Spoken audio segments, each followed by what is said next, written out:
2006, 19 years ago, was a big year for me. It was the year that I got back into slot car racing, scratch building slot cars, and the cars that I wanted to build were from the Grand Prix period, the Formula One period, 1961 through 65, when the cars raced with 1.5 liter engines, the half-tonner era. It also just so happened that that was the year that this wonderful reference book was written and published, written by Mark Whitelock, 1.5 liter Grand Prix Racing, 1961 to 65, low power, high tech. It is the be-all and end-all of reference books for this period, and I came upon it pretty quickly. It's published by Valachi Publishing out of the UK.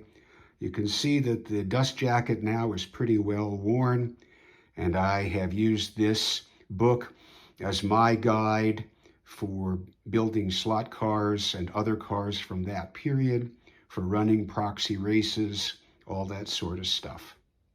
I'll show you what I mean in terms of some of the reference material, because I'm using it now as I work on this static car build of the 1965 BRMP261. Besides all the tech specs, race results, drivers' bios, and commentary, there are these wonderful cutaway illustrations of many of the cars that raced during that period. And here's the one that I'm making. This is actually chassis 2616, Graham Hill's mount for a year and a half, racing in Formula One. Beautiful cutaway drawing. And of course, you know, my model is going to look exactly like that if it had a transparent body.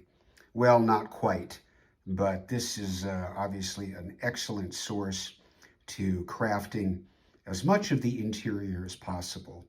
And now I will get back to that. I've also started working on the driver figure, which will probably come as no surprise to anybody who's watched my airplane build videos. So here's Graham Hill in the with the reclining torso body built by Mark Tyler of Immense Miniatures, which is just perfect for slot cars. But I want to have something a little deeper, I'm going to call it, really truly a full body driver. And I have the pieces for that also from Immense Miniatures. So I've been assembling upper body, legs.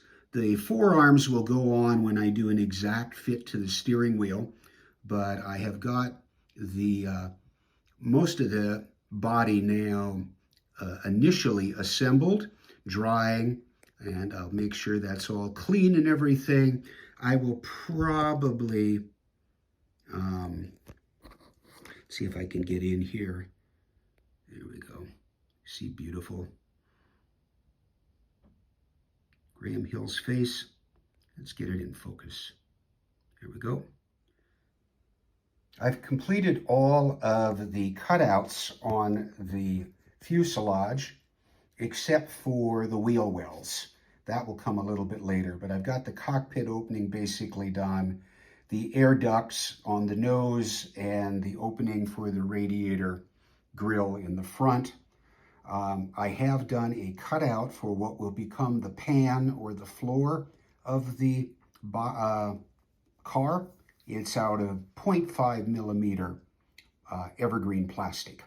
I'm going to still have to sand it around to get it to make an exact fit on the bottom here, because I want it to fit flush across everything on the bottom, except of course for openings for the suspension, front suspension, rear suspension, axle area.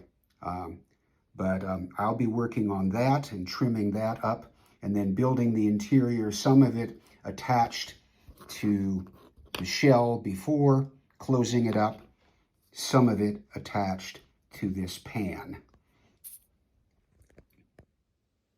Okay, Graham is now zenithal primed. Of course, he's still missing his arms, and I've got to scribe in some detail and lines where the torso meets the hips. but I think it's going to look real good when he gets finalized and painted. That will be a bit later in the whole build process.